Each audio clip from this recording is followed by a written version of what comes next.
should say, how is everybody, like rap singers do? How is everybody? Everybody feeling all right? Everybody charge up. Ready?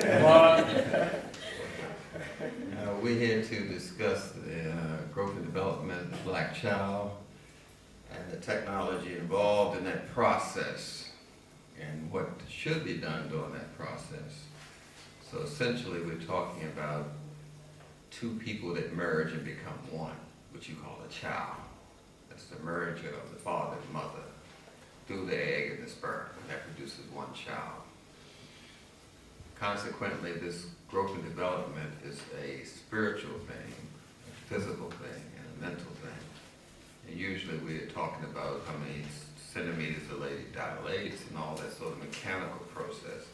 But I'm going to talk about the emotional process. Thank you. I'm going to talk about the emotional process of the growth and development. There are certain things that should occur, and nature has very fixed rules about that. Anytime these rules are broken, you pay for them immediately. There's no deferred payments with nature. You fall down, you hurt your knee immediately, or your leg immediately. Nature doesn't defer and say, I'll let you feel the pain next month. The minute you break nature's rules is the minute you get punished. Whether you're aware of that punishment or not, does not disavow you from the consequences of that punishment. In other words, you're free to make the choice in life, but you're not free to choose the consequences of your choice. You are free to rob a bank, but you are not free to choose the consequences of robbing a bank. So I'm saying you have certain freedoms, but the consequences are strictly up to nature. Now, growing the incubation period, which we call gestation, when the baby's inside of the mother's womb, as the Greeks call it. But the baby's inside of the mother's uterus, and the uterus is attached to the placenta, and the placenta is attached to the uterus, and this gets kind of confusing. It's what you call your umbilical cord. Out of your umbilical cord grows something called a placenta, and that's similar to an egg shell. And inside the egg shell is the yolk, that's the baby. And inside that shell is the whites of the egg, which we call the amniotic fluid. The egg shell, the placenta, is a part of the baby, not a part of the mother. So the baby's inside of the baby, not inside of the mother. I'm going back over this physicality part so we can get it correct, because we've been miseducated. We got to correct a lot of things that we've been told that are totally distorted about our nature and about our growth and development and what should occur and what happens when they do not occur. In the placenta is the amniotic fluid, which is what you would call lymph fluid, a serum, similar to what you would call the Nile River.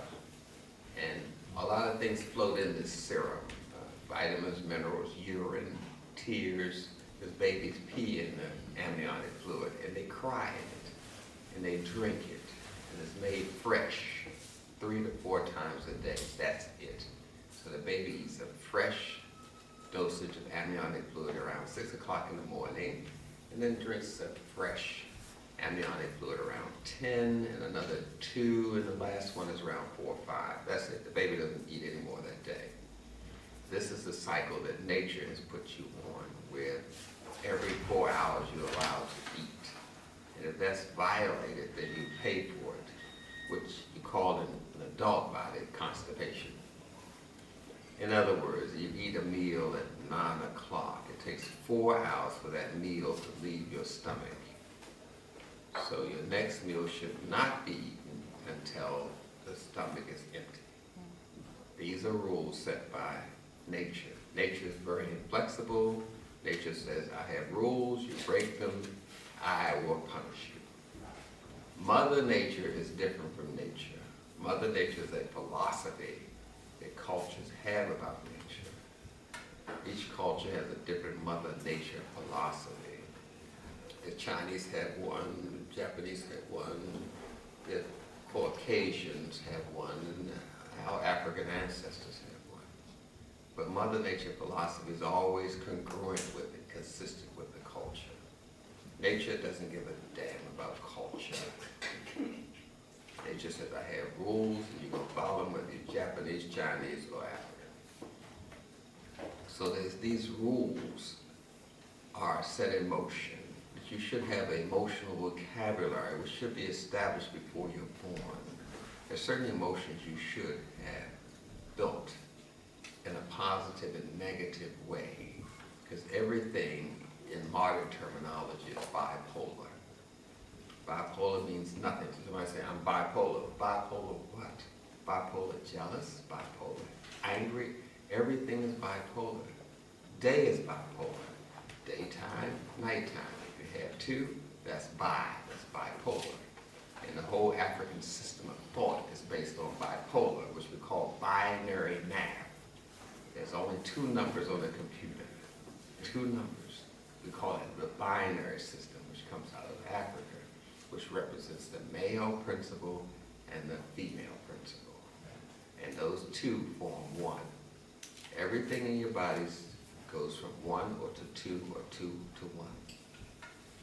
2 nostrils go into one hole. 2 goes into 1, 1 goes into 2. It's a system established by nature, and all we're doing is reflecting nature through our philosophy and religiosity. It's just another word for nature. To know your body is to know thyself. But first you have to know this body and how it works, not the philosophy about the body, but the nature of the body. The nature of the body dictates that you establish an emotional vocabulary, bipolar. You should have positive hatred, negative hatred. Positive laughter, negative laughter.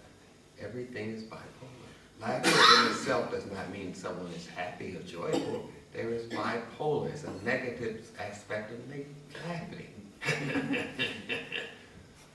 I laugh like that, you're looking at something that already happened to you. Because laughter is bipolar. So we have to look at the dual nature of things. And this duality, another word for that is bipolar. Another word for that is binary. Another word for that is male principle, female principle. So the duality of your emotions can only be done when your mother and father are bonded together. Because when a man and woman are bonded together, they form one personality. We call it synchronized astrology. It's a branch of astrology called synastry. I teach medical astrology, but I'm saying two people, you can be a Capricorn, your mate can be a Aquarius. Together, that forms one sign. To the child is dealing with one personality. You call it a marriage, which marriage puts you and the woman together, forming one personality. That's why they call it a marriage. So the child sees you as one personality and then starts manipulating you, the different personality, the male personality of your relationship with the female person. Someone is in control, someone is following orders, and the child sees you as one and manipulates you as two. You see yourself as individuals as two. The child says, no, you're not. When you're together, you are one. You are married. It's a marriage of one and two. Now, I'm going through all of these things so you can understand that it's very important that the mother and father be married, bonded together as one, like you say in this marriage ritual of the Europeans. We're now one. We are holy. We are joined together as one. One statement of God, one united verse of God, one universe, one verse of God.